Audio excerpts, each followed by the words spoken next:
Presentado y dirigido por Juanca Romero.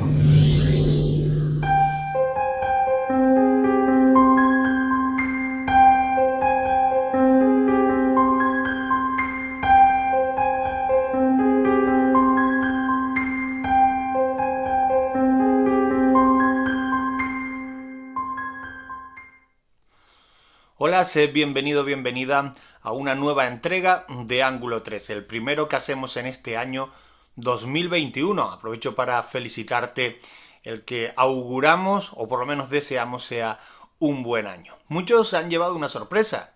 Han descubierto, a pesar de haberlo pedido, que los primeros días, las primeras andanzas de este 2021 nada difieren, digamos que son prácticamente idénticas a los calcos del 2020. Hemos empezado el año con una revoltura social y política que nada dista en comparación con lo que hemos vivido el pasado año. Bueno, quizás haya que dejarle un poco más de margen, un poco más de tiempo. Nosotros vamos a dedicar este ángulo 13 a el tiempo de tertulia. Vamos a abrir una tertulia dedicada al mundo de lo insólito, del misterio y de todos esos temas que tanto nos interesan. En el programa de esta noche, en esta tertulia especial que pudimos mantener hace unos días y que vamos a emitir esta noche, nos acompaña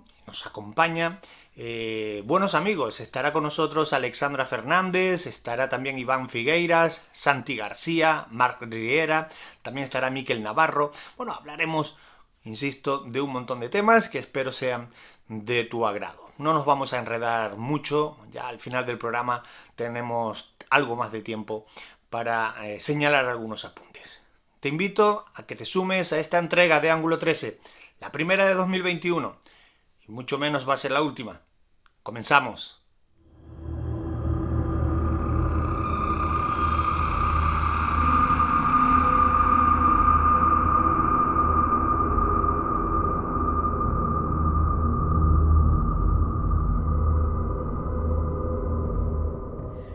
Pues igual no necesitan presentación, les estamos viendo en pantalla. Hay un grupo nutrido para empezar este año con el Ángulo 13. Hemos querido hacerlo además con una tertulia. Iba a decir tertulia premium, porque de alguna manera lo es. Hay aquí personajes, todos ellos ilustres dentro del mundo del misterio, buenos amigos a los que paso a continuación a presentar. Alexandra Fernández, buenas noches. Buenas noches, Juanca, y buenas noches a todos los anguleros. Ha pasado mucho frío en ese Logroño, donde ha caído nieve los últimos días, en fin. Sí, la verdad que sí. Iván, ¿cómo estamos? Iván Figueiras, buenas noches. Pues bien, porque hemos conseguido arreglar la caldera, o sea que ahora de maravilla. Calentito aquí en casa, que además hacía meses que no venía a casa. Oh. Lo que no sé yo es por qué nos quejamos siempre de frío en invierno. Caray, se supone que es lo que toca, pero bueno, en fin. Yo a ti no te he escuchado quejarte, me estoy quejando yo. Claro, tú eres canario, tú eso del frío en invierno, tú te puedes quejar ahí a 20 graditos con una rebequita. Bueno, sí, lo de la rebequita es muy, muy clásico aquí. Aquí frío es de 15 grados, ya estamos hablando de mucho frío. Ahí está, ha tenido ya uno. Sí. Marc Riera, buenas noches. Buenas noches, Juanca, y buenas noches a todo el mundo. Claro, hablar de frío con Marc, que viene de Andorra, ahora en Barcelona, pues el frío es, digamos, relativo, ¿no?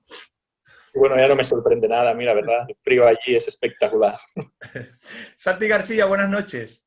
Buenas noches, Juanca, buenas noches a todos. Hombre, en Murcia frío habrá también, pero no sé en qué nivel.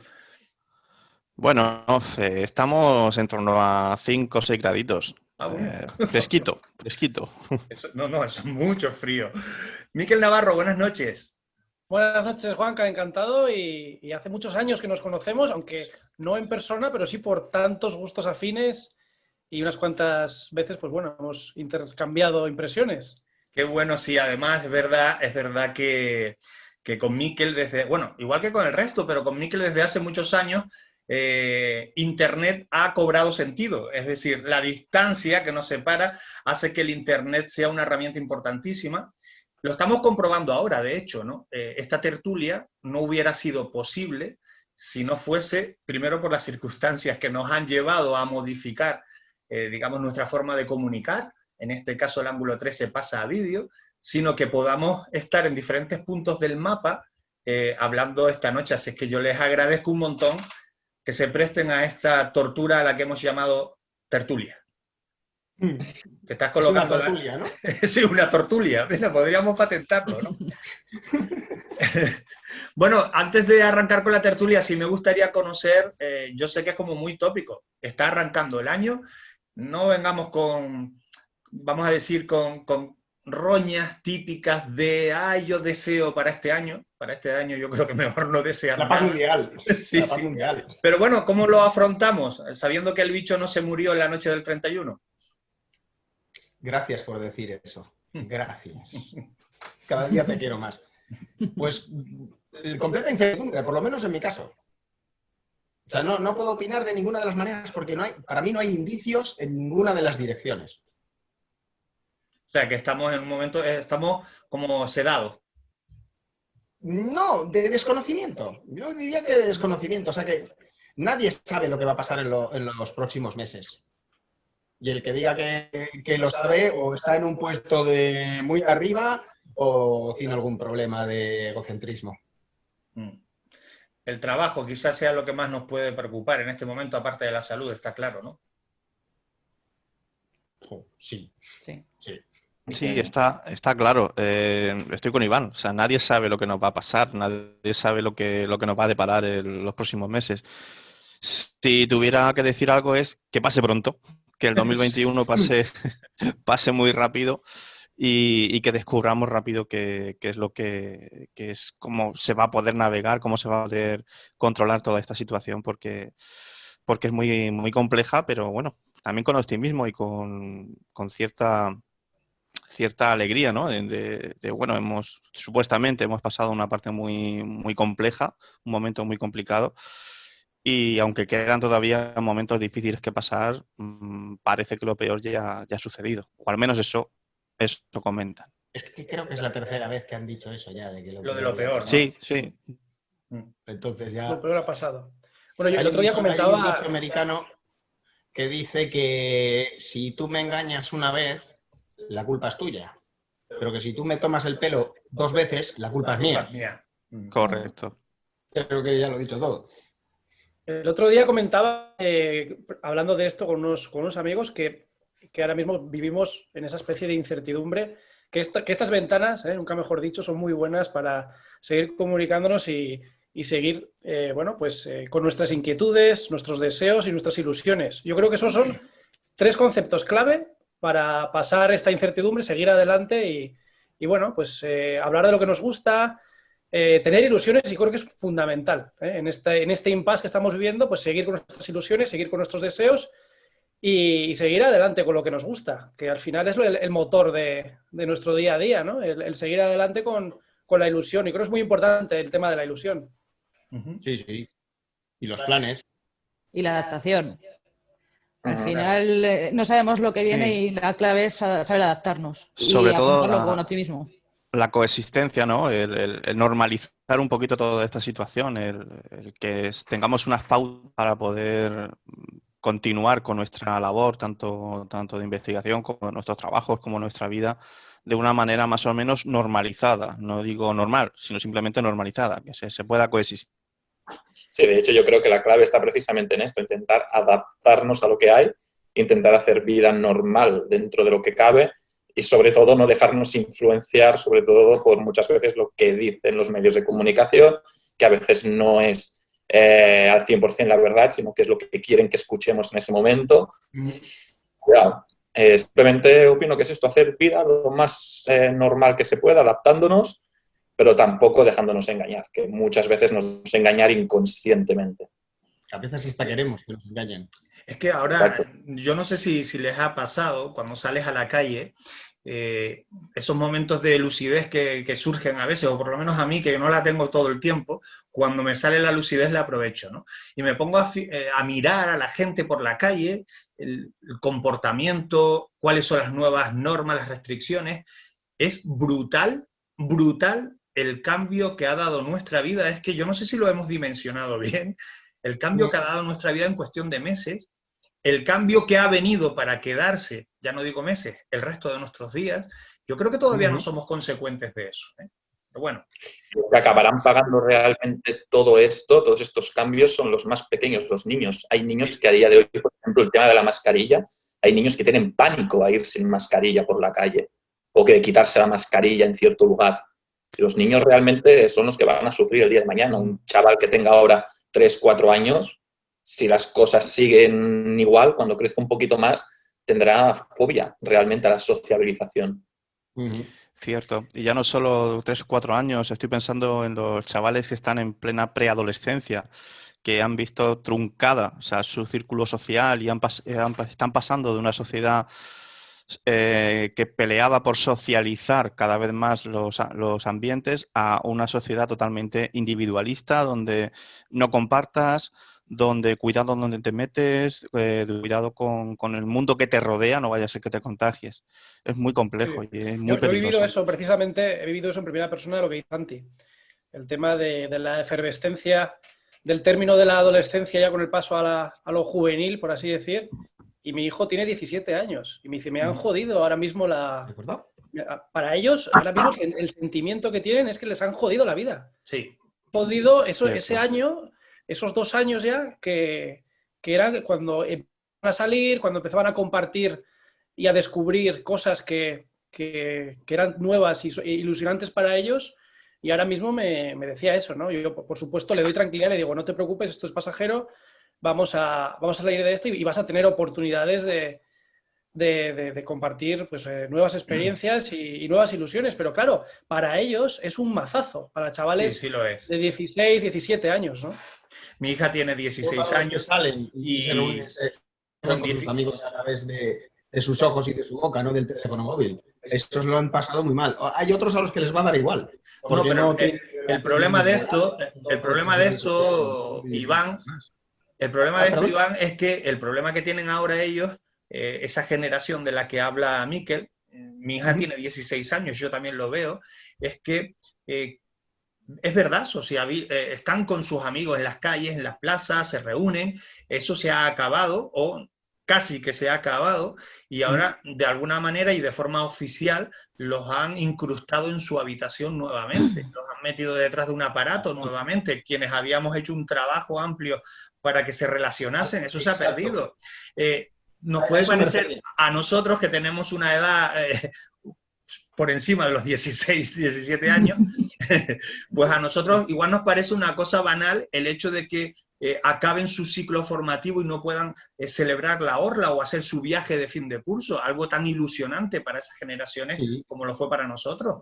Son pequeños detalles que para ellos son un mundo y es verdad, y lo decía antes Marc, ojo, sí, adaptación sí, pero hasta qué punto debemos admitir ciertas cosas, ¿no? No digo que nos sublevemos, pero caray, habrá que poner una parada de vez en cuando a lo que se está dictaminando, que creo que por otra parte es exagerado, ¿no? Exagerado y muy de cara a la galería. O sea, hay un montón de... Las medidas más graves que se han tomado no tienen absolutamente nada que ver con una pandemia ni con el control de una pandemia. Por eso. Son una mera... Voy a salir en televisión, voy a dar mi rueda de prensa el sábado a las 8 de la tarde para decir las medidas que se van a tomar, de forma que como el día siguiente es domingo tú no puedes hacer nada. O sea, de hecho, vamos a decir, el lunes a las 9 de la mañana se va a cerrar todo. Genial, me lo dices un sábado a las 8, cuando yo no puedo salir a ir a comprar papel higiénico. Ni ninguna otra cosa, ¿no? Y ya te digo, todas estas medidas, vamos a plantearnos, por ejemplo, la más grave, ¿no? A mí la que más me ha afectado, porque yo he tenido muchas personas muy enfermas en mi entorno, ninguna de ellas de COVID. O sea, la estrella de este año, lo que se lleva este año es el cáncer. Y no he podido ir a ver a nadie. Yo no he podido ir a ver a mis padres, no he podido hacer nada. O sea, mi vida se ha tenido que pasar en ese aspecto. Mi madre tiene 76 años, vive sola y necesita ayuda. Pero yo no he podido ir a ver a mi madre por un montón de circunstancias.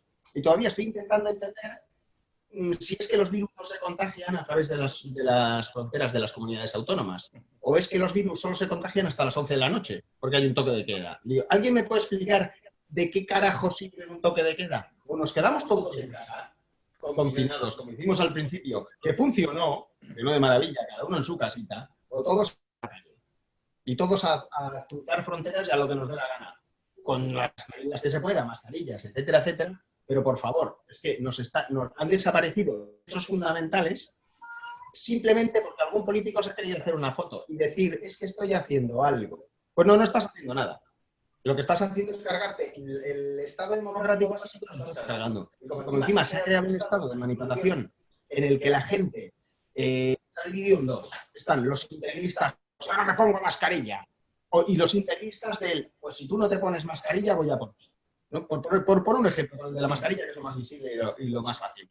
Entonces, claro, al estar ya esos dos bandos enfrentados, ya tú ya sueltas a la horda y es que ya no tienes ni que manipular. Ya hay enfrentamiento, ya se están pegando, ya has creado un frentismo. Esto me da pie, Iván. Me da pie para sacar uno de los temas que habíamos propuesto para la tertulia esta noche, y es, llegados a este punto, es la sensación, la apreciación personal que tengo yo creo que muchos, es que se ha aprovechado las circunstancias pandémicas, social, económica incluso que está ocurriendo, para apretar las clavijas de lo que hemos llamado manipulación, incluso censura, ¿no? Sí, o dictadura directamente la puedes llamar, ¿eh? Bueno, la puedes llamar dictadura. Ya cada uno como lo quiera llamar. Censura, sí. O sea, y ahora abrimos la veda, pero les puedo decir que ahora, a día de hoy, tengo mucha menos libertad para decir lo que pienso y quiero a través de un medio de comunicación, como lo he hecho siempre en los últimos 30 años, que precisamente hace 20, 25 años. Hace 25, 30 años yo podía decir auténticas, perdón por la expresión, burradas. Completamente cierto. Serían catalogadas como burradas hoy. La autocensura. La autocensura. Es terrible. Hace unos años ya, hace unos cuantos años, en un congreso de Guadalajara, yo creo que hace 5 o 6 años, me lo decía, hablamos y me dejó muy marcado de esta conversación con Juan Rada. Sí. Juan Rada, el mal de esta sociedad hoy en día es la autocensura. Es el peor mal periodístico que hay ahora mismo latente, ¿no? Y bueno, qué decir, ya nos vamos al otro extremo, que en la época del caso iba conduciendo el periodista con el fotógrafo y el fotógrafo tenía las fotos de cadáver ahí esparcidas, mirándolas y... Bueno, era otro tipo de... A lo mejor el testigo en el asiento de atrás. Y un detalle muy interesante, se protegía a la víctima, porque ahora parece que se protege enseguida al asesino, ¿no? En este caso, me pongo en el extremo. Pero del asesino se decía el nombre y los apellidos. Sí, cierto. Y ahora eso es, vamos, tabú, y no lo hagas, vamos, ni... Una cosa es ser presunto, que tenga, pero cuando ya se sabe, pues la verdad que parece que nos autocensuramos. Sí, eso comentaba Juan Rada y es un tema muy interesante, ¿eh? Es que el nivel de autocensura ha llegado al extremo de que yo ya llevo varios años en los que he visto, uno de ellos fuiste tú, Juanca, quiero recordar. He visto a varios conductores de programas, tanto de radio como podcast, YouTube y demás, les he visto que se atragantan a la hora de decir la palabra Coca-Cola. Porque muchas veces tú estás hablando de estos temas, Coca-Cola es un ejemplo, es la marca más conocida del mundo, ha sido objeto de campañas auténticamente geniales y otras desastrosas, o sea, muchas veces la Coca-Cola se puede utilizar como ejemplo. Pues no, nadie se atreve a decir Coca-Cola. Ahora mismo estoy pensando en una entrevista buenísima que hiciste, el pobre hombre, ahí, se me olvida su nombre, mira que me cae bien. ¿Eres tú? Se estaba tomando un copón de Coca-Cola, pero que parecía vino. Ah, se llama Santiago Vázquez. Santiago Vázquez, gracias. La copa era así. El copón. Y no os atrevisteis a decir la palabra Coca-Cola. Bueno, es el ejemplo más tonto, más infantil. No se atrevió él tampoco. En ese caso concreto, tampoco era relevante decir que era Coca-Cola. En cualquier caso... No, pero es que me lo habéis puesto a tiro, quiero decir. Es que esa palabra... Sin embargo, en una entrevista que te hice a ti, Iván, sí salió la palabra Coca-Cola. A ver, no hablamos de Coca-Cola. Hablamos de si en un momento dado... Pero, ojo, vengamos al mundo del misterio y luego, si quieres, lo esparcimos al resto de ámbitos. Dentro del propio mundo del periodismo y la divulgación, vamos a decir, e investigación del misterio, también nosotros, y estoy generalizando, y mucho, nos autocensuramos. Ojo. Y además no solo nos autocensuramos, sino que manipulamos, insisto, sigo generalizando, la información que llega a nuestras manos e incluso para tapar los desastres que otros hacen. Y acabo en una ocasión, y esto lo he dicho muchas veces públicamente, hice un artículo que se llamaba, a ver cómo era exactamente, Me declaro disidente del periodismo del misterio, ¿vale?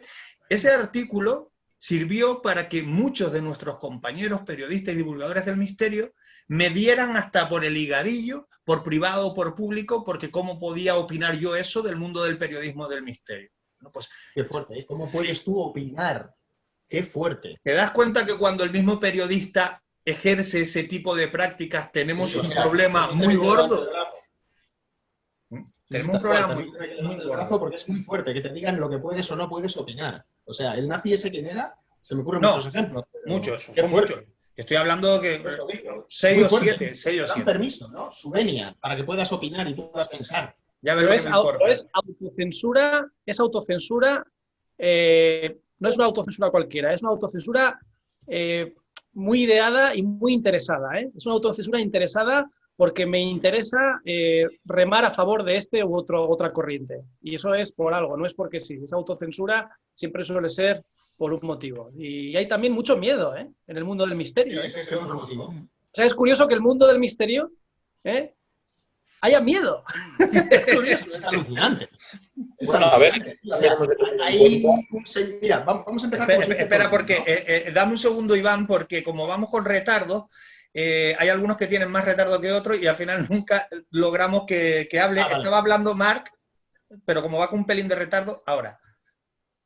Eso que comenta Miquel del tema miedo, sí que es verdad que es miedo, pero a veces, en cierto modo, también no es que sea miedo, sino que, en cierto modo, te intentas protegerte a ti mismo, porque hemos de recordar que a veces el misterio, no todo el misterio son fenómenos paranormales, tema de ufología, etcétera. El tema de una desaparición, por ejemplo, de una menor que no se ha encontrado, esto también forma parte del misterio dentro de la crónica negra, y a veces también cuidado con lo que se divulgan en estos casos, porque primero, no solamente estaría haciendo una labor policial, sino que también depende quién esté implicado en este caso, y esto sí que lo puedo decir de primera mano, que he tenido bastantes problemas por meterme en ciertos asuntos, puedes hacer peligrar no solamente tu vida, sino la vida de la gente que está a tu alrededor. Muchas veces tendimos a pensar, por ejemplo, ahora voy a mencionar Alcácer porque es el primero que se me viene a la cabeza y es el más polémico. Yo tuve un problema con Alcácer, luego les cuento. Perdón, es que estaba quitando un mosquito que se me pasó. Yo solo llevo 30 años teniéndolos, pero bueno, si queréis que hablemos de mi tema favorito, entre comillas. Que a veces tendimos a pensar de que todos son teorías de la conspiración y que no hay gente de alto poder adquisitivo y gente influyente en detrás de según qué casos parecidos a los de Alcácer, y sí que lo hay.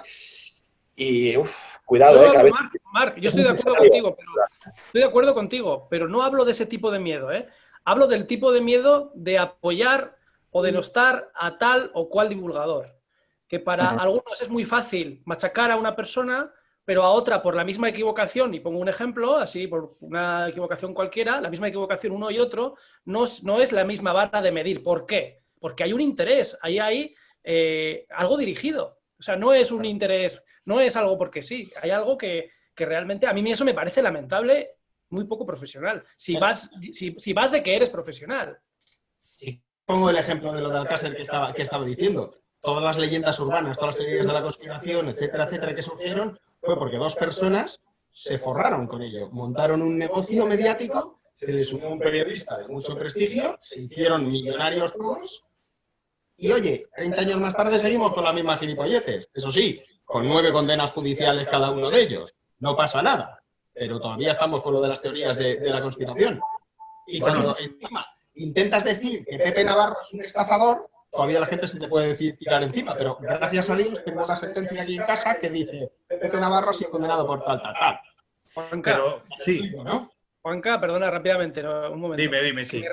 Me río porque con Miguel Ángel Ruiz, David Cuevas, Iván y yo estábamos en una terraza en Santander, o cerca de Santander, mejor dicho, hace ya unos años, y Iván se puso a hablar de este tema, empezó a levantar la voz de Alcácer y la gente pasaba y se los quedaba mirando y le digo, Iván, por favor, baja. Relájate.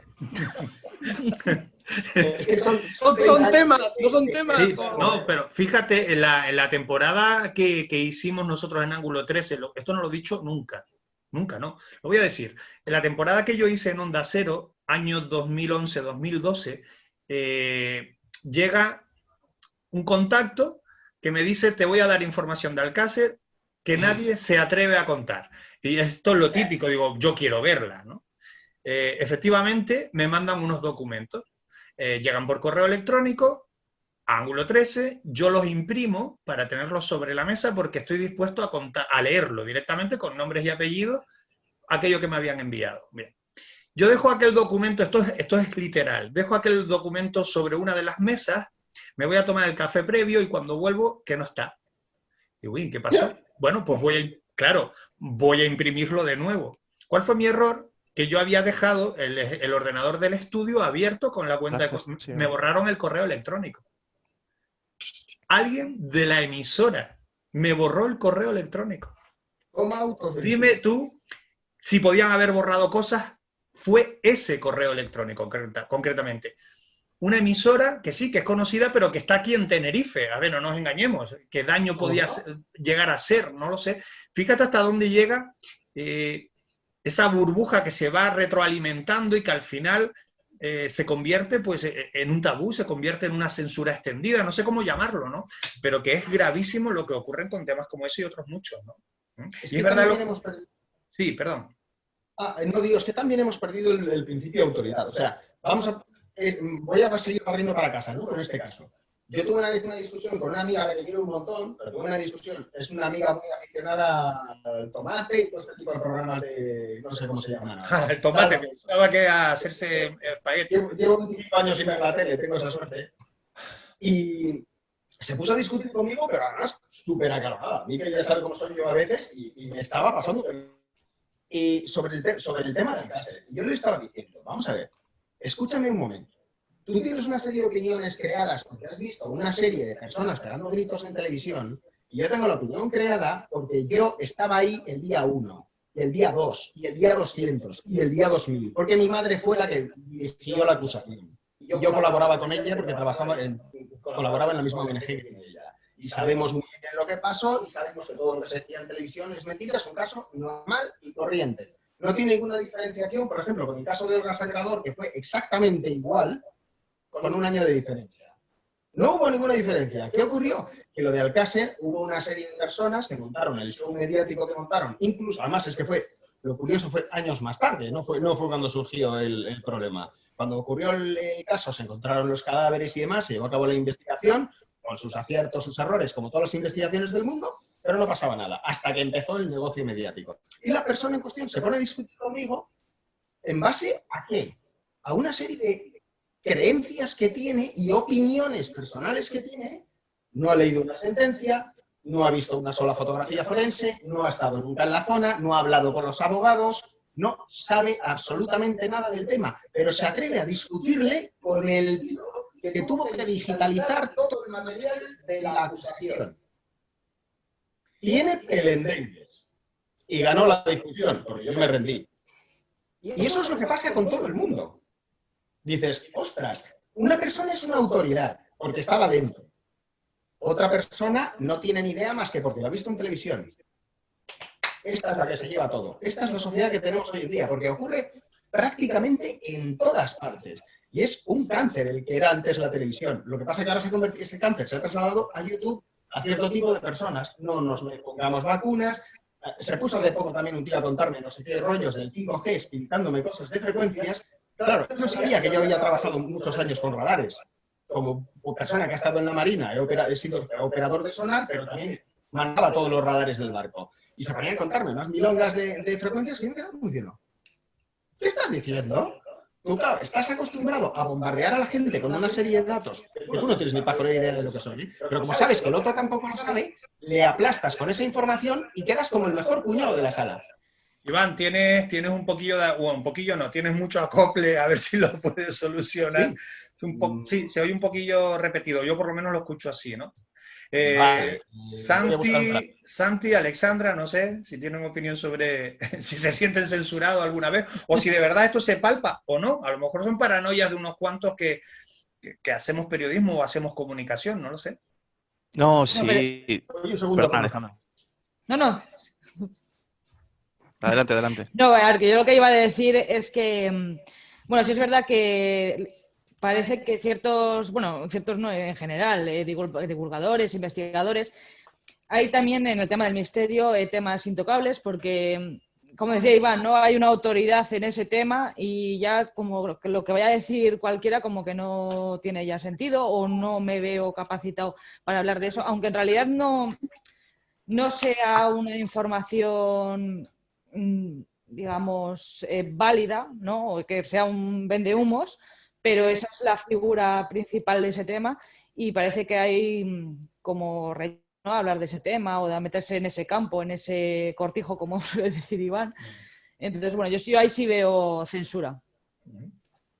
Sí, yo iba a comentar un caso que tenemos aquí en la región muy conocido, que es el crimen del cónsul en una ciudad que se llama La Unión, que también está muy cerquita de donde vivo, en Cartagena, del que se ha hablado muchísimas veces. Es un caso que todavía está sin resolver y que la propia policía habla de asesinos fantasma. Básicamente, el dueño de un hotel que apareció con 62 cuchilladas y que estamos hablando del año 82, no se pudo ni localizar el arma, ni localizar a la persona o a las personas que pudieran haber cometido ese crimen, y de hecho la propia policía hablaba de esas posibilidades de asesino fantasma, independientemente de todo lo que... Santi, Dime, Miquel. decían Dime. de que estaba cerrado por dentro, ¿no? Siempre te comentaban eso. Sí, todas las ventanas cerradas por dentro, de que todas las puertas estaban cerradas por dentro. Lo que no se habla, o que nunca se ha hablado, es de la posibilidad real de que hubiera una persona muy cercana a Alfonso y que esa persona además estuviera relacionada con las fuerzas y cuerpos de seguridad del Estado. Fueron los primeros que entraron a investigar y por lo visto desaparecieron muchísimas pruebas. Si cogemos todos los informes policiales y forenses, hay elementos que saltan a la vista, como que no hubo recolección de elementos físicos alrededor del cuerpo de Alfonso. Alfonso apareció con un mechón de cabello y nunca se intentaron hacer algunas pruebas, pero nunca se hizo ninguna con cierta metodología científica. Por lo visto, se intentó tapar que había alguien, digamos, de altas estancias muy relacionado con esa desaparición, con ese crimen, y tanto desde medios de comunicación como desde propios investigadores, pues no se quiso rascar más allá de esa posibilidad. Vamos a dar un giro, si les parece. No sé si ya tienes mejor el sonido, Iván. Vamos a dar un giro antes de irnos a un corte, porque el otro día, cuando íbamos dando un paseíto, el primer paseo del año por la calle, me di cuenta, estas cosas que te paras, lo que decía antes, ¿no? Esos momentos de lucidez, ¿no? Y me veo, es que me vi a un tío que iba subido sobre un patín que tenía solo una rueda, una cosa súper rara. Y la impresión que me dio, la impresión que me dio desde lo lejos es que el tipo iba flotando, ¿no? ¿Y sabes de quién me acordé? Me acordé de McFly, ¿sabes? De Regreso al Futuro. Y digo, coño, pues no es el regreso al futuro, es decir, estamos en el presente ya, ¿no? Hay cosas que vimos de pequeños que era pura ciencia ficción y que la tenemos al alcance de la mano, ¿no? Dígase un teléfono, ¿no? Esto me da pie para hablar de esas predicciones, de alguna manera, vamos a entrecomillarlos, que el cine aventuraba ya desde hace muchísimos años en algunos casos, ¿no? No sé si hay algún aparatejo que a ustedes les coge ya viejo, quiero decir, que lo ves y dices tú, la hostia. Es que no es tecnología, donde ha habido realmente... Ahora se te escucha peor, Iván. Sí. Pues más dejado de piedra. Iván, este tema me suena. Hemos tratado alguna vez de estos temas, ¿eh? Logroño, además. Sí, Logroño. Cierto, ¿no? En el encuentro. Bueno, no sé si con alguno de estos cacharrejos les pasa, ¿no? A mí me pasó con esta patineta extrañísima, en la que no me subiré en la vida, evidentemente, pero que me pareció ciencia ficción, ¿no? Hay otras cosas, pero no sé si a alguno de ustedes se le viene a la mente. Digo, para aprovechar estos minutitos previos antes de irnos a publicidad. Sí, pues por ejemplo las videollamadas, pues por ejemplo las pantallas táctiles, Yo os planteo otra posibilidad, otra pregunta. ¿Tenemos esos avances porque la tecnología ha avanzado en esa dirección o ese camino se ha hecho porque ha sido visto en esas películas o en esa literatura? No sé si me explico. Sí, se Nosotros tenemos... retroalimentando, ¿no? Claro, nosotros tenemos esas pantallas táctiles o esa posibilidad de videollamada porque en una serie de ficción se ha visto, entonces ha habido alguien o un equipo que ha decidido invertir en esa línea, o simplemente ha surgido por una simple evolución. La videollamada, por ejemplo, sale por primera vez, si no recuerdo mal, en 2001, Una Odisea en el Espacio. Estamos hablando del año 68. La pregunta que hago yo, suelto otra pregunta, es, ¿sale en esa película porque en aquel momento esa tecnología ya está inventada, está proyectada, se está trabajando en ella? ¿O se empieza a trabajar en ella a partir de que alguien en sus ensoñaciones dijo, esto estaría guay para una película, y se lo inventó para la película? Porque a veces es una y a veces otra, ¿no? Son cosas que nos gustaría tener, simplemente, pues cosas con las que la gente sueña. Entonces, los guionistas las implementan en las películas y simplemente cuando va avanzando la tecnología conseguimos que eso sueña. Simplemente, por ejemplo, en 2001 sale una tableta. Cuando está uno de los astronautas... Iván, esto lo vamos a solucionar ahora en el descanso porque es cosa mía o se escucha mal, ¿no? Sí, se te oye fatal. Se escucha regular. Sí, regular tirando a horrible. Entonces estamos ahí. en ese intervalo. Bueno, lo que vamos a hacer es una paradiña, como dirían en Galicia, una paradiña rápida, si les parece, y volvemos en un momentito, ¿vale? Perfecto. Lo que logramos ver concretamente fueron, una serie de luces de carácter. El hombre ante lo desconocido pues siempre tiene un cierto temor. Yo soy una de esas personas para quienes todo lo relacionado con la muerte... Habíamos visto algunas luces de estas, como se apagaron los faros, se apagó el motor y el casete dejó de funcionar. También los amigos de Ángulo 13, a partir de este momento ya pueden descargar el programa desde la página web. Ángulo 13.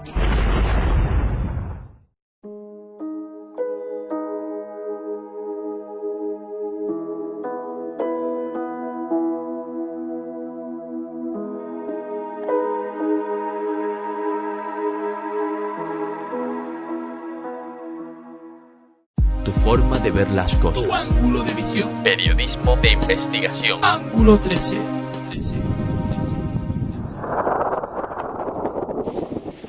Bueno, pues estamos de vuelta y además Iván ha regresado al sonido que le caracteriza. Pobres de vosotros. ¿Ves? Se te escucha perfecto. Perfecto. Bueno, hablábamos de, aunque sea en unos minutitos, de esos cacharrejos, de esos inventos que ahora los damos por normalizados, pero que los vimos por primera vez en el cine, ¿no? Hablaba antes Alexandra Alexandra, o no sé si lo hacía Santi, de las pantallas táctiles, lo hacía Santi, pero están las impresoras 3D, bueno, y los drones ya están en nuestro día a día, ya te traen la compra del supermercado, yo eso no lo he visto, pero lo he visto por la tele, y eso yo no sé en qué película se vio por primera vez, no sé si fue en Terminator o en una de estas, ¿no? Sí, pero es que los nazis también tenían drones y el ejército americano en la Segunda Guerra Mundial. En la ciudad de Cartagena, en el Museo Histórico Militar, hay un dron de la Segunda Guerra Mundial, por ejemplo. Un dron que ocupa 3 salas, pero efectivamente era un avión de combate a control remoto, efectivamente. Sí, se empezaron a hacer además a partir de la Primera Guerra Mundial para poder tener blancos y que la artillería antiaérea de los barcos pudiese practicar. Eran aviones que volaban solos y se radiocontrolaban. Si eso Nikola Tesla ya lo hizo a principios del siglo XX, lo del radiocontrol. Otra cosa es que el Lego, el vulgo, no lo sepa. Claro, pero es que hay cantidad de pseudo altas tecnologías de hoy en día que no lo son. Las pantallas planas, por ejemplo, que ya salían en Fahrenheit 456, pues son ideas muy antiguas. El que es el cristal líquido de toda la vida, sí, lo que pasa es que ahora lo utilizamos en monitores, en color, que ha mejorado mucho la tecnología y muy bien. Pero los relojes digitales que ya se utilizaban en los años 70 usan lo mismo. Es una pantalla plana. Los Casio con calculadora. Los coches y los automóviles que conducen solos, es otro ejemplo. Veía yo, por ejemplo, en la serie del Coche Fantástico, de Kid. Un Tesla de los de hoy en día, de serie. Efectivamente, es verdad. Sí. Parece una tontería. Los Muy buena reality show, yo no voy a ser de esos que dicen yo no los veo. Aunque no los veo, pero es verdad que realities como Gran Hermano, estos que encierran en un contenedor a la gente, yo no sé cómo lo hacen. Esto lo vimos ¿En serio? En una película, esto será mucho más antiguo, pero en una película que a mí me marcó mucho, que fue El Show de Truman. O sea, la angustia de ese hombre, eso era un reality. Es brutal. En Perseguido Pero también. una salvajada de película. Perseguido. Rollerball también. Miquel, deja de citar nuestros programas. No, pero espérate, es que si Miquel no sabe de cine, apaga la luz y nos vamos todos. Es que de esto también hemos hablado, Miquel y yo. En fin, qué bueno que... Has dicho ya lo de Rollerball tercera seguida. Ha sido muy bueno. Que el futuro Miquel, ha llegado para quedarse. Damos un giro. Vamos a dar un girillo ahí rápido. Un tema que proponía Santi, a mí me parece apasionante, a la vez que me da cierta cosilla, ¿no? El tema de los zombies, ¿no? De hecho, hoy estaban echando, no sé qué canal de estas que repiten las películas 1000 veces, una película de zombies, y yo no sé cuánto de realidad, bueno, algo sé por los programas que uno ha hecho en estos años, pero cuánto de realidad hay en el concepto zombie. Si en realidad un zombie existe y de existir es lo que vemos en el cine, que no lo sé. Independientemente de que entremos a valorar científicamente si hay efectivamente posibles experimentos, ¿no? Yo lo que te proponía era la deshumanización del ser humano, ¿no? El buscar los límites de la física propia de una persona. Yo siempre pongo este ejemplo, que nosotros estaríamos corriendo, o sea, nosotros empezamos a correr y nos paramos porque nos asfixiamos. Pero si no tuviéramos esa sensación... ¿vale? No, es que se te congeló la pantalla, por eso te lo dije, perdón. Ah, vale, digo. Vale. Si no tuviéramos esa sensación, nosotros seguiríamos corriendo hasta que muriésemos. Es el instinto animal más puro. Por ejemplo, un caso muy característico es que a una mascota le podemos dar azúcar hasta reventarlo y la mascota seguirá comiendo azúcar hasta que nosotros le sigamos dando. Él no es consciente de esas cosas. Claro, independientemente de esa parte, que más o menos pues sí que podríamos estar hablando de lo que quisierais en diferentes experimentos, pero ya no es tanto esa deshumanización física, sino como la deshumanización intelectual. No sé si me explico. ¿Hasta qué punto, precisamente a través de las nuevas tecnologías, nos estamos deshumanizando, nos estamos convirtiendo en zombies digitales? Esa es la parte que también me gustaría tocar. Potente, ¿eh? Caray. Sí. El apagón, ahí está el apagón. El apagón.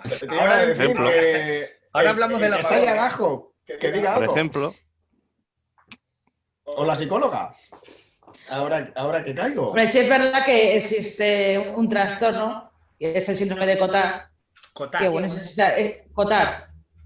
Es decir, está registrado ahí unos 100 documentados en todo el mundo y en España tenemos 20.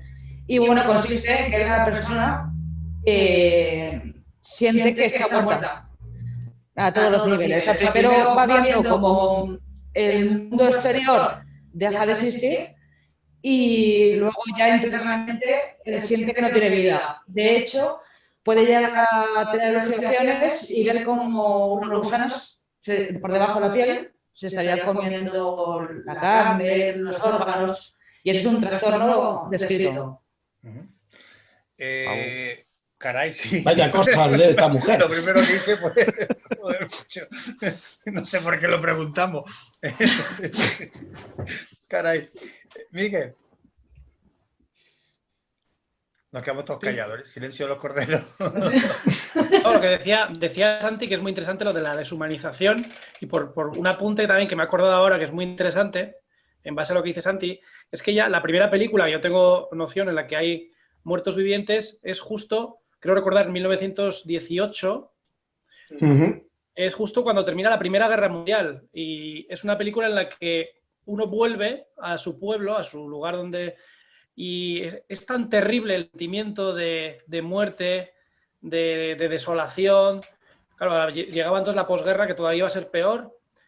Que ese sentimiento que tiene tan patético se muestra todavía más palpable cuando los propios muertos, soldados que han muerto, salen de sus propias tumbas putrefactos, ¿no? Es una película de cine mudo que impacta bastante. Yo no sé, Marc, si tú tienes la misma impresión que yo. Vuelvo ahora al cine para luego enlazarlo con lo del zombie digital, ¿no? Hemos pasado del zombie podrido que apenas puede levantarse, que se le van cayendo los trozos. Luego llegamos al zombie que, bueno, sí, se le van cayendo los trozos, pero es capaz de caminar, incluso de devorar a otros. Luego ya no camina, ya empiezan a correr los zombies, ¿no? Y luego hemos llegado a un punto en el que, igual es una impresión equivocada, los zombies son tíos y tías buenas, capaces de enamorarse y de tener sentimientos. Coño, pues esto es lo que muestra el cine, ¿no? No sé si a ti te pasa lo mismo, Marc. Saber, referente a este tema, sobre todo por lo que hablábamos de zombies digitales y todo, es algo indiscutiblemente que no se va a poder frenar. Tenemos una dependencia a todo lo que es digital enorme. O sea, realmente tengo la impresión que si ahora mismo desapareciera, pues, Internet, todo lo que viene a ser digital sería prácticamente lo más parecido a la fin del mundo. No sabríamos prácticamente subsistir. Y eso que la mayoría de nosotros hemos nacido fuera de esta era. O sea, cuando yo era pequeño, pues no... Internet empezaba un poquito pues, a salir. Pero claro, es que ahora a día de hoy se ha vuelto algo prácticamente esencial. Y es cierto que sí, que somos zombies en este sentido. Pero si no lo fuéramos en este sentido, seríamos en otro. O sea, siempre somos zombies de algo, siempre estamos dependiendo de alguien de más arriba, que siempre nos va a decir qué es lo que tenemos que hacer y cómo lo tenemos que hacer. Y ahora pues ha tocado un poquito pues así la era digital. Dependemos de lo digital absolutamente para todo. No sabemos estar sin un teléfono, no sabemos estar sin una conexión a Internet. No se puede, es que directamente no se puede. Yo no sé si les ha pasado alguna vez que yo ahí discrepo, Lo sabía, yo te voy a dejar ahora. Perfectamente. Yo he pasado 4 meses en un velero cruzando el Pacífico sin conexión a Internet, sin tener... Así, mira. ¡Qué bien! Pero díselo y viviendo tú, como Dios manda, vamos. Díselo tú a un niño de, maravilla. De 15, 16 años. Vete y díselo tú ahora. Eso es cuestión de educación. Yo he visto cómo se educaba a 2 niños que son ahora ya preadolescentes. Se les ha educado sin teléfono móvil, controlándoles la tecnología. Vas a estar delante del ordenador jugando a los marcianitos máximo 1 hora al día. Oye, perfecto, ¿eh? Ni adicciones ni nada. De los 6 Lo que pasa es que si dejas barra libre... De los 6 que estamos en pantalla, ¿quiénes se confiesan zombies digitales? Coño, ¿Son? No, vale. Zombie digital. Ahí vamos. Bueno, yo creo que estamos todos en la deriva, ¿eh? O sea que... Sí. Es un rollo. No lo Es creamos. la sociedad. Por ejemplo, yo aquí utilizo el teléfono móvil todos los días, pero cuando estaba en el barco... tenía que buscarlo porque lo utilizaba para sacar una foto todos los días de la puesta de sol por un tema de derrotas, ¿no? Y no sabía nunca dónde estaba. Tenía que andar preguntando por dónde... ¿Alguien ha visto mi móvil? Digo, ¡joder, lo cuidarás! Lo preguntaba porque Pero estoy aquí lo uso organizando... otros días. Quiero organizar un retiro espiritual y quiero ir acompañado. O sea, de verdad, yo estoy pensando, estoy planteando una cura, ¿no? Porque la dependencia de estos aparatos... Hay un momento en el que te das cuenta que te despiertas a las 3 de la mañana por cualquier motivo y lo primero que haces es, instintivamente coges el teléfono para lo que sea, para nada, ¿vale? Y una cura puede venirnos bien a muchos de nosotros, ¿no? También me estoy dando cuenta de que somos amantes de los gatos, hay muchos gatos. Sí. Alexandra y Iván. Marc tiene al lado ahí un pantera negrito muy mira, chulo, también. Bueno, sí. Lo que pasa es que ese es más discreto, pero lo he visto ya un par de veces. Santi y yo somos los que no tenemos gatos, así que nos toca maullar, Santi. Miau. Miau. Bueno, seguimos avanzando, que se nos va echando el tiempo encima y hay algunas cuestiones que me gustaría tocar. Bueno, por enlazar, aunque trastoco un poquito la idea, vamos a hablar del apagón y luego quiero hablar también de un asunto que nos va a interesar a todos los amantes del misterio, que tiene que ver con los testigos. El apagón, caray, lo voy a admitir, no la había visto y la he visto. He visto el cortometraje que ha dirigido, que ha hecho nuestro buen amigo Miquel Navarro y te quiero felicitar públicamente porque me ha parecido, me ha dejado... Al principio digo, a ver por dónde van los tiros y me dejó desubicado, me dejó como pensando sin pensar. Esa fue mi sensación, una cosa rara, ¿no? Me ha gustado mucho, te felicito. Qué bueno. Sí, es de digestión, es un par de chuletones, hay que digerirlo poco a poco. Sí. Pero bueno, Sí, precisamente es lo que... Y volver a verlo después para ver lo que estás pensando si... Pero precisamente lo que me movió es lo que comentabais. Todo el tema de la dependencia, aquello me llevó a darle muchas vueltas, a no poder dormir, a decir hacia dónde camina el ser humano, hacia dónde vamos con esto de la comunicación, dónde quedan los libros, pues muchos conceptos que de alguna forma tenía que ordenarlos y con una libreta empecé a apuntar dónde tenía yo los planos, cómo podía hacerlo y empecé a moverme para poder desarrollar esta idea porque yo la veía que era para plasmarla en lo audiovisual. Y bueno, pues no recibí ayuda ninguna. Todo era encerrarse puertas y al final dije, pues, ¿por qué no lo hago yo? Con el presupuesto de mi exiguo bolsillo, pero yo lo quiero llevar adelante y me conformo con que sea algo digno, ¿no? Que quede... Pero yo tenía que llevarlo hacia adelante y bueno, pues lo intenté hacer lo mejor que pude y al final lo que hice fue como un experimento, una especie de reto. Pues aquello que nos está, digamos, consumiendo o destruyendo o de alguna forma consumiendo nuestra alma, ¿por qué no con ese mismo instrumento generar la reflexión? O sea, era la metáfora, que con lo mismo que crea destruye y viceversa, ¿no? Y con ese teléfono móvil, como un reto, con un solo teléfono móvil, hice este corto, pues que tiene muchas preguntas que quedan en el aire para la reflexión del espectador. Sí, no lo vamos a destripar. ¿Puedo hacerlo, Miquel? No lo vamos a destripar, aunque voy a poner, voy a poner el enlace y mientras estamos hablando, nada, no vamos tampoco a fastidiar la propiedad intelectual, pero estamos viendo algunos segundos, algunas secuencias para que puedan hacerse una idea y que entren a través del enlace directamente del canal de YouTube de Gracias, Juanca. Miquel. Iván. Si le puedo hacer a Miquel una pregunta, porque es un tema del cortometraje que siempre me ha parecido importante y no sé si es algo casual, algo relacionado con el presupuesto o es una idea de él que no me extrañaría en lo más mínimo. Hay una escena en la que sucede algo con una serie de terminales de telefonía móvil. ¿Sabes a qué escena me refiero? Casi al final. Es el director. Y no se ve ningún teléfono inteligente, es que me duele ese término. No se ve ningún teléfono táctil, no se ve ningún Android, no se ve ningún iPhone. ¿Es casual o es adrede? Hombre, necesitaba 20 o 30 teléfonos móviles y si me iba el presupuesto... Vale, o sea, era por... Vale. De la empresa en la que trabajo, pues me lo pudieron facilitar para destrozarlos. Y creo que había uno o dos, creo que hay, ¿eh? Lo demás son todos teléfonos de estos Nokia, ¿no? Sí, había un montón de Nokias, un par de Blackberries y... Sí, algo de eso. Sí. Vale, es que táctiles no me pareció ver, pero también es que había creo tanto que hay uno o dos, pero vamos, que sí, que la mayoría se me escapó el era... ojo. Pero bueno, al final, con el presupuesto exiguo, pues es lo que es. Vale, hay, ¿no? Pero no estabas intentando reflejar, o sea, me monté la paranoia yo solo, vale. No, ahí, pues eso, era un poco, bueno, ahí que habría que analizar mucho la escena porque es muy profunda, pero bueno, sí, que ahí quiero reflejar un poco, pues, ese ser supremo en esa relación de fe y ciencia a la vez, por aquello del simio con la corona de espinas, ¿no? Pero bueno, eso entraríamos en debate. Lo interesante de todo esto, que hoy lo vamos a decir porque es la primera vez, porque no lo hemos dicho todavía en ningún medio de comunicación. Yo creo que es buena ocasión hacerlo en Ángulo 13. Genial. Porque el corto, bueno, se llevó a diversas universidades que han causado bastante buena impresión y en el Congreso de Mitocrítica de la Universidad Complutense gustó mucho y me animaron a que se dejara...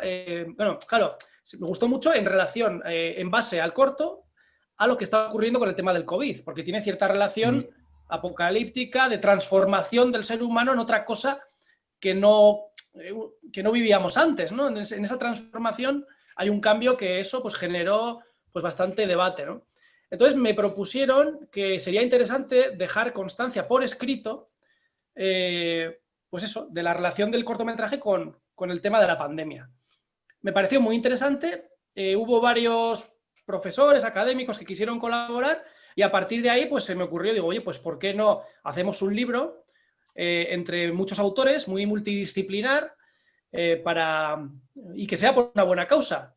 Bueno, esto lo movimos con Cidonia, Cidonia aceptó, le pareció una idea muy buena y va a salir un libro pues en los próximos meses para Médicos Sin Fronteras. Todo lo que se recaudará será para ayuda contra el COVID, en la lucha contra la pandemia. Qué guay. Ni te imaginabas tú el giro que iba a dar. Claro. Un lío aquí.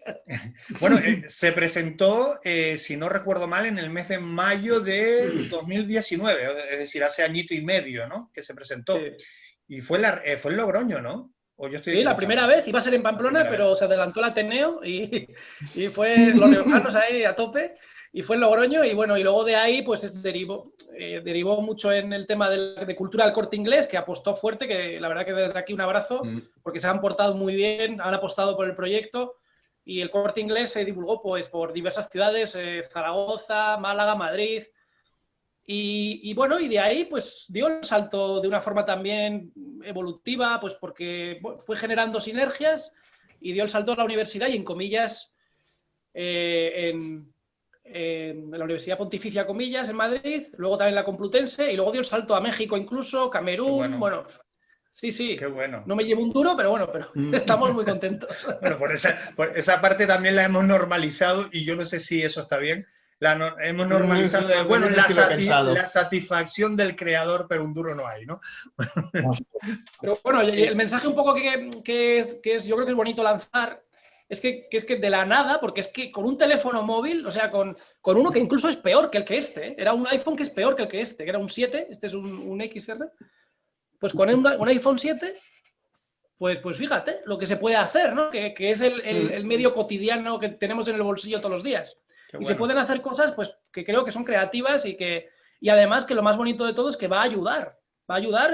Se va a traducir en un libro que va a ser benéfico, ¿no?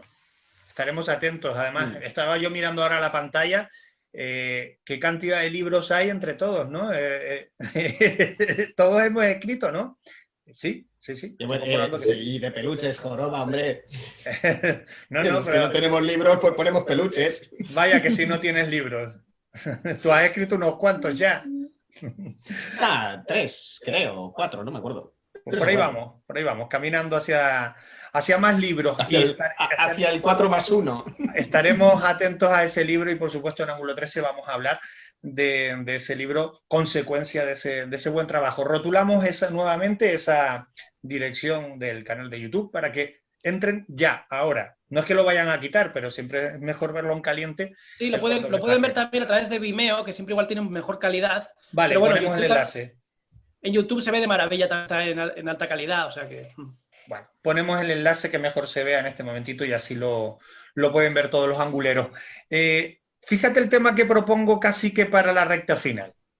En realidad lo propuso Marc, pero que comparto enormemente el interés por esa cuestión, ¿no? Hablamos, sobre todo todos nosotros que hemos hecho trabajo de campo en un momento dado para un libro o porque somos investigadores o por el periodismo en sí, hablamos con testigos y muchas veces no somos consecuentes o conscientes, mejor dicho, de la importancia que tiene para esa persona contárselo a alguien, y en este caso podemos ser nosotros, ¿no?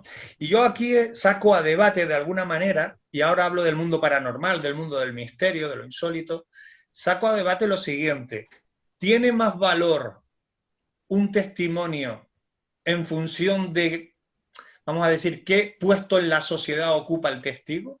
Es decir, ¿tiene más valor el testimonio de un teniente del ejército que el señor campesino que tiene la finca al lado del cuartel donde ocurrieron los fenómenos y también lo vio, por ejemplo? Rotundamente no. En teoría no. Pues a ver, A ver, vamos a dejar que Marc... sí. A ver, por desgracia lo que acabas de comentar, sí. Y lo he podido vivir en primera persona bastantes veces, que dependiendo de la persona que cuenta los fenómenos paranormales vividos, tiene más credibilidad que otras personas. ¿Por qué? Supongo que todos nosotros hemos escuchado relatos de personas anónimas que nos cuentan experiencias paranormales súper bestias y, bueno, nosotros nos sorprendemos, pero lo tenemos un poquito como normalizado, algo normal. O sea, vaya experiencia que ha tenido este señor, pero al cabo de 2 días se me olvida. Pues ahora les voy a contar yo un caso que pude no investigar porque no se me dejó ahondar más allá. Pero bueno, tengo un libro publicado que trata sobre testigos de lo paranormal, son todos relatos anónimos, y precisamente este que os voy a contar lo quería incluir, pero no se me dejó por las personas que hay detrás. Imaginaros, cuerpo de policía, de aquí, de Cataluña. Reciben una llamada a las tantas de la noche. Una mujer mayor dice que le ha entrado alguien en su domicilio y que por favor rápidamente pues, que se desplace una patrulla hacia su casa. En ese momento pues, se desplazan 3 o 4 patrullas. Claro, no se sabe realmente qué es lo que está pasando ni cuánta gente puede haber en esa casa asaltando a esa señora. Cuando llegan al sitio se encuentran una casa inmensa, una mansión señorial súper grande, y al picar a la puerta les abre una mujer muy mayor, según los agentes de unos 70, 80 años, y que no podía caminar. Los agentes cuando entran a la casa ven ahí pues, un salón enorme y la mujer dice que se oyen ruidos en el piso superior. Los agentes suben, no absolutamente nada. Sí, lo que sí que ven es mucha suciedad porque es como que se respiraba de que hacía ya mucho tiempo que nadie iba a limpiar a esa parte de la casa. Los agentes bajan y le dicen a la señora, no hemos visto absolutamente nada, quédese tranquila, y ya está.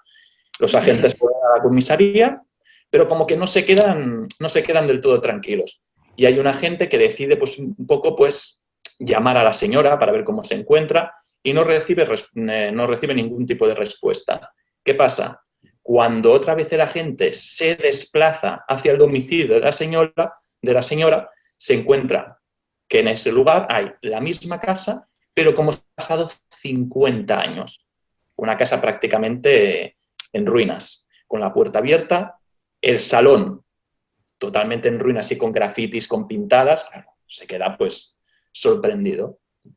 Al volver a la comisaría, intenta investigar un poquito más sobre esa casa y se encuentra una fotografía de la mujer que habían visitado la noche anterior, pero con una ficha policial que decía que había muerto asesinada 30 años atrás. Yeah. Y eso lo vivieron, no lo vivió una persona, ni 2 personas, ni 3. Lo vivieron 3 coches patrullas de la policía. O sea, aquí estaríamos realmente ante la prueba, en primer lugar, que los fenómenos paranormales sí que existen, y en segundo lugar, que como te lo está contando un agente, alguien importante, alguien de cierta relevancia dentro de la sociedad, primero, es lo que hablábamos al principio, no tenemos la libertad de divulgarlo como si lo hubiera vivido otra persona, y por otra parte, siempre que cuento este caso, la gente pues, se queda súper sorprendida. Pero no se queda sorprendido del fenómeno paranormal. Ese es un pequeño error que tiene la gente, que es el poner etiquetas por categorías a las personas. En este caso, por ejemplo, Marc tiene mucha razón, pero no por lo que todo el mundo cree. No es porque los policías sean una especie como de gallifantes sociales que tienen categoría. No, señor. Es porque son profesionales de lo suyo. Y coincide que lo que han hecho es lo suyo. Entonces, ahí el testimonio de los policías es el único que cuenta, porque son los únicos que saben cómo se hace un atestado, cómo se llama a una casa, cómo hay que atender una emergencia de ese tipo cuando llama una mujer al 112 y demás. Entonces, ahí son profesionales. Es igual que un controlador aéreo o un piloto a la hora de hablar de un ovni. No es que por ser piloto tú seas más que yo y seas más creíble que yo. En ese caso concreto, sí. Es como si se escucha un sonido en el mar. Lo mismo, mi opinión vale más que la de cualquier otro de los que estamos aquí, porque yo he sido sonarista. En cambio, tú, Juanca, que sabes mucho más que yo sobre aviación, si ves algo en el cielo, tu opinión es mucho más válida que la mía. Pero no porque tú seas más que yo. El problema es social, que se pone etiquetas. Pero espera, Iván, porque yo yo he entendido mal o ha pasado de seguido, ¿no?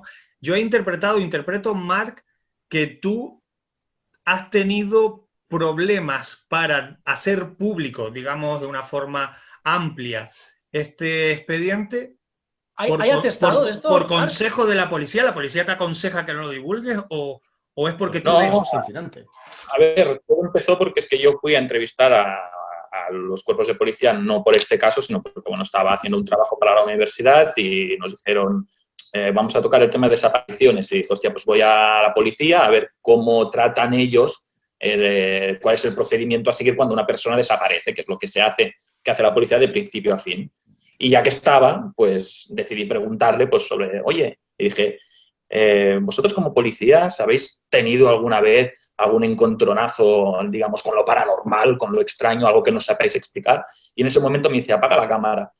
Y dije, hostia, pues no, porque me gustaría tenerlo, porque estoy escribiendo un libro sobre este tema, tal. Me dijo, apaga la cámara o no te cuento absolutamente nada. Hostia, pues nada, pues venga, va. Apagamos la cámara y me empezó a contar el relato que os acabo de explicar. Yo, claro, pues las preguntas y le dije, y lo que me sorprendió mucho también, y que esto también es extendible a todos los cuerpos y fuerzas de seguridad del Estado, que le dije, o sea, que realmente la policía, tú como agente, también estás abierto a creer en este tipo de fenómenos paranormales. Me miró así como una sonrisilla y me dijo, ¿qué te piensas? Que los policías a veces no recurrimos a profesionales de este campo para informarnos sobre determinados temas, como por ejemplo las desapariciones y los medios. ¿Qué te piensas? ¿Que no tenemos nosotros un departamento que se encarga de estas cosas? Sí.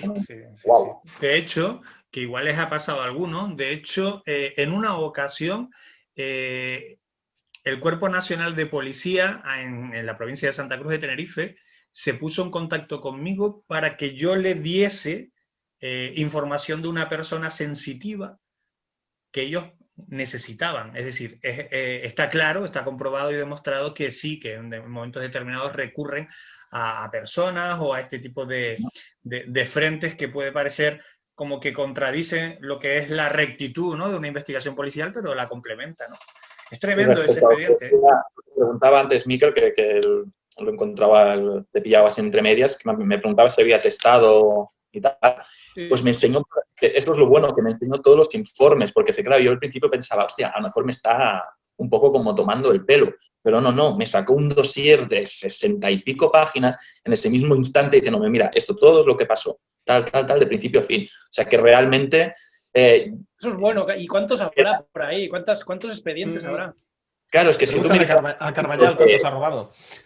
Claro, si tú me dijeras que, por ejemplo, que yo cuando envié el correo para hablar con ese policía sobre el tema de los desaparecidos, le hubiera dicho, y de paso te preguntaré también sobre el tema de fenómenos paranormales, pues a lo mejor podríamos decir que el tío ha aprovechado para hacer un informe rápido, pero no, fue una pregunta que surgió en ese momento y me dijo, espérame un momento. Nada, tremendo, se fue. Tremendo. Me viene con un dossier y tal, y claro, y a veces yo siempre me gustaría pues encontrarme con algún escéptico de estos temas pues, para poder debatir un poco, como decir, hostia, pues, ¿qué explicación me das a esto?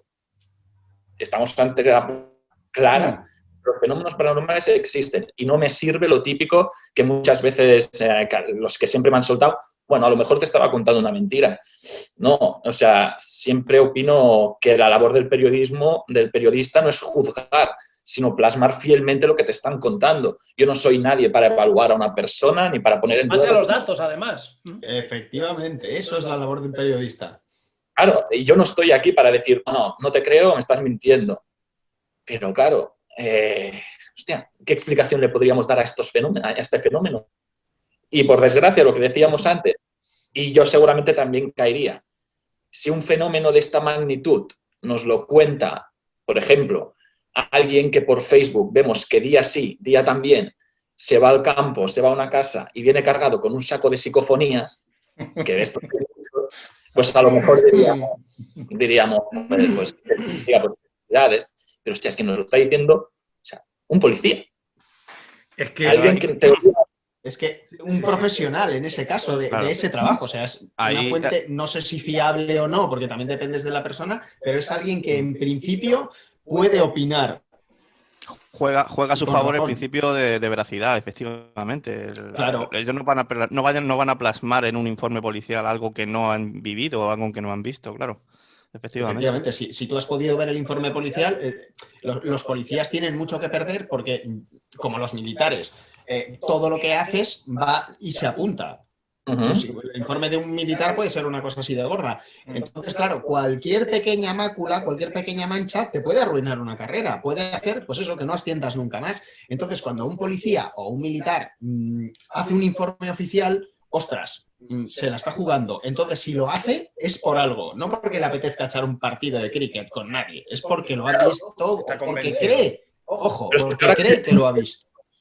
Esto de informes policiales. En el caso de, no me acuerdo cómo se llama, de Estefanía Gutiérrez Lázaro, la chica de Madrid, el caso Valleca, también había un atestado policial. Al final se ha descubierto que, bueno, que todo no es como se acababa solo hay de... que leerlo entero. El problema es que ciertos periodistillas sacaron solo una página del atestado. Cuando lo lees entero, todo solucionado. Efectivamente. Eso es lo que queríamos hablar antes de manipulación. Efectivamente. Pero lo vamos a dejar... Pero cuidado con, Juanca, cuidado con molestar. Que como molestes... No, claro. Cuidado. Qué bueno. Es la palabra Coca-Cola. Sí, que se bebe los domingos. Vamos a dejarlo en lo alto y ahí lo dejo, porque se nos acabó el tiempo. Caray, es que esto último que hemos comentado da para otro programa, ¿eh? Lo voy hemos dejado lo mejor para el final, ¿eh? La noticia está de Marc. Sí. Ojo, pero yo también quería añadir que también entra en juego el principio de autoridad.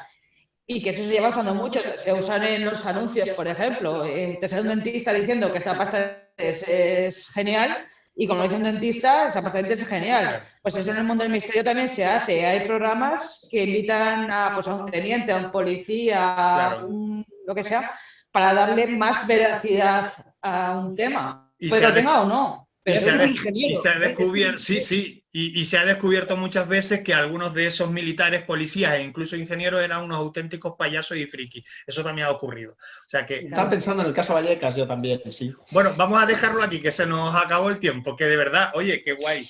Estoy súper contento de verlos a todos reunidos aquí en la pantalla. ¿Cómo ha cambiado las cosas? Les agradezco un montón, se nota el acento canario, ¿verdad? Les agradezco un montón que se hayan sumado al ángulo 13, porque son todos amigos, porque son todos caras conocidas y quería compartir este ratito de tertulia. Yo espero que se repita, si no se han aburrido lo suficiente, pues que se vengan otro día a hacer otra tertulia con nosotros. Ha sido genial, Juanca, yo encantado y además un programa místico, como Ángulo 13. ¿Cuántos años llevas ya, Juanca? Pues, hombre, Ángulo 13 lleva creo que 16, pero el programa lleva 10 temporadas. Bueno, llevamos más años, pero sabes que como no todos somos Coca-Cola, ha habido años donde ha habido que parar. Bueno, amigos, gracias por todo. Buenas noches. Un abrazo. Buenas noches. Buenas noches. Gracias. Chao. Lo que logramos ver concretamente fueron una serie de luces de carácter. El hombre ante lo desconocido pues siempre tiene un cierto temor. Yo soy una de esas personas para quienes todo lo relacionado con la muerte. Habíamos visto algunas luces de estas, como se apagaron los faros, se apagó el motor y el casete dejó de funcionar. También los amigos de Ángulo 13, a partir de este momento ya pueden descargar el programa desde la página web. Ángulo 13. El programa de esta noche, la tertulia de esta noche ha sido intensa, interesante, espero que haya sido de tu agrado. Como siempre digo, me gusta comprobar la temperatura a través del chat en directo que formulamos, que ponemos sobre la mesa durante la transmisión del programa. Vamos a acabar, pero ya que estamos arrancando el año, no es que vaya a ser una declaración de buenas intenciones. Las intenciones ni son buenas ni son malas, es el andar lo que las convierte en buenas y en malas. Simplemente hay que tener intenciones y yo siempre se lo digo a todo el mundo. No hay que esperar al 1 de enero, no hay que esperar al 6 de enero, al 13 de enero a fijar esas intenciones para el año. Las intenciones hay que ponerlas a caminar durante todo el año. Insisto, luego ya se pueden ir convirtiendo en buenas o irán derivando en otra cosa. Pero las intenciones hay que ponerlas constantemente sobre la mesa. Y en mi caso particular, no voy a negarlo, siempre tengo un saco de intenciones, intento que sean buenas, intento que sean fructíferas, un saco de intenciones para extenderlas a lo largo del amplio manto de este 2021, que nadie va a descubrir la pólvora si decimos va a ser un año difícil, va a ser un año complicado, ¿no? En lo social, en lo económico, por supuesto en lo sanitario ya lo viene siendo, en lo laboral, ¿no? Para muchos, para una importante mayoría, ¿no? Me decía el otro día, estoy divagando, pero me gusta que sea así. Me comentaba alguien el otro día, ya recuerdo quién, pero bueno, tampoco vamos a dar nombre. Me decía, oye Juanca, ¿qué necesidad tienes tú de meterte con los políticos en las redes sociales, en Facebook, en Twitter particularmente, con algo más de intensidad en estos casos? ¿Qué necesidad tienes tú de meterte con los políticos, ¿no? Y yo creo que en eso se equivoca esta persona y se equivoca todo aquel que lo piense. Yo en realidad no me meto con los políticos, ni mucho menos con la política. Estaría hasta feo. Yo estoy dentro de la política. Yo practico la política activa. Yo no me meto con la política, pero sí con determinadas prácticas políticas o determinadas conductas de los políticos. Me quejo muchas veces de que los programas de misterio se están dedicando, muchos de ellos, algunos importantes, a hablar de forma monográfica del COVID y de cosas que nada tienen que ver con el misterio. Y a lo mejor ahora yo estoy pecando de lo mismo, no por el COVID, pero sí porque estoy hablando de política. Bueno, tampoco es que esté hablando de política, pero voy a permitirme la licencia, más en un espacio gratuito como es Ángulo 13 puedo hacerlo, apelando también al director del programa, que en este caso soy yo, me lo va a permitir, aunque sea un minuto, para aclarar eso, aclararlo por utilizar esa palabra, ¿no? Me meto con los malos políticos, o con los políticos que tienen malas prácticas, o toman malas decisiones. ¿Pero por qué me meto con ellos? Primero, porque tengo el derecho a hacerlo, como ciudadano, como persona que paga impuestos, que todos los meses entrega un pastizal a la seguridad social como cualquier otro trabajador autónomo. Como persona que va a las urnas a votar. Tengo pleno derecho a opinar sobre los políticos. Faltaría más. Del mismo modo que entiendo que la población tenga derecho a opinar sobre los que hacemos política. Y me meto con este tipo, insisto, no con los políticos, ni con la política, sino con determinadas prácticas políticas. Me meto en las redes sociales porque, al igual que le ocurre a mucha gente, yo estoy harto. ¿Harto de qué? Puedes preguntarte tú, ¿harto de qué?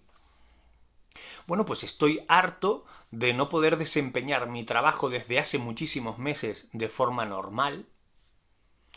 Estoy harto de que de 7 días de la semana, 5 los tenga que pasar en mi casa e intentar teletrabajar. Estoy harto de que no nos permitan desarrollar nuestro trabajo en la calle con grupos. Nadie está hablando de 50 personas, estamos hablando de grupos, 8, 10, 15 personas, con sus medidas de sanidad, sus medidas de seguridad. Estoy harto que tengamos que cumplir eso, pero lo que me harta no es que tengamos que cumplirlo, es que luego yo me subo en un tranvía y hay 130 personas. Y que, según la empresa, la compañía de tranvías de Tenerife, el 50%, que es lo que dictamina la norma establecida, por esto del COVID, el 50% de su capacidad sean 140 personas, apiladas en un bidón cerrado. Y estoy harto de subirme en una guagua, aquí lo llamamos así, en Península se llama autobús, subirme en el transporte público y no ver ningún asiento bloqueado para que no sea utilizado, apilando gente. Y mientras me paseo por las calles y veo los bares cerrados, las cafeterías donde antes había mucha gente, ahora pues intentando sobrevivir con 2 mesitas fuera en la acera, si es que le caben, mientras yo veo eso, las persianas bajadas, los centros comerciales están abarrotados. Y es ahí cuando yo me planteo, ¿qué ocurre? ¿Qué está pasando? Soy mal pensado, pero se me ocurre que quizás sea más fácil exprimir al pequeño trabajador, al pequeño empresario, al autónomo, exprimirlo, meterle una norma hasta el higadillo, la jeringa de la norma por el ojete, pero sea más difícil, muchísimo más complicado, decirle a tus amigos del transporte público, a tus amigos, los empresarios de los grandes centros comerciales, que tienen que cerrar. Eso es más jodido, ¿verdad? Eso es hacer mala política. Con esa mala política es con la que yo me meto. Y como no quiero dedicar más tiempo del ángulo 13 a esto que al misterio, que ya le hemos dedicado más de una hora, prácticamente 80 minutos, no me voy a enrollar mucho más. ¿Por qué lo cuento? Mira, lo cuento porque Ángulo 13, más allá de ser un programa, ya con sus años, más allá de tener un sello de identidad, que gusta más o gusta menos, más allá de todo eso, es una válvula. Es una válvula de opinión, una válvula de escape, no solo para quien presente y dirige el programa, también para ti. A través del chat, de los muros, de las plataformas que te brindamos, de nuestro correo electrónico. Si tú quieres intervenir en este programa, sabes que puedes hacerlo. Nos escribes a info@angulo13 con números, como lo estás viendo en pantalla, .com, y tú puedes intervenir en este programa. Grabamos un teléfono móvil, hoy en día todo mucho más fácil, y puedes hacerlo. Necesitamos, la sociedad, una válvula de escape.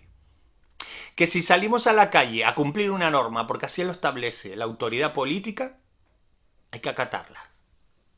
Pero todos. Todos. Los débiles y los fuertes. Los que hicieron favores a determinados políticos y los que no. Los que creen, confían en lo que se está haciendo y los que no lo hacemos. Todos debemos cumplirla. Porque si no puede ocurrir que la gente se harte.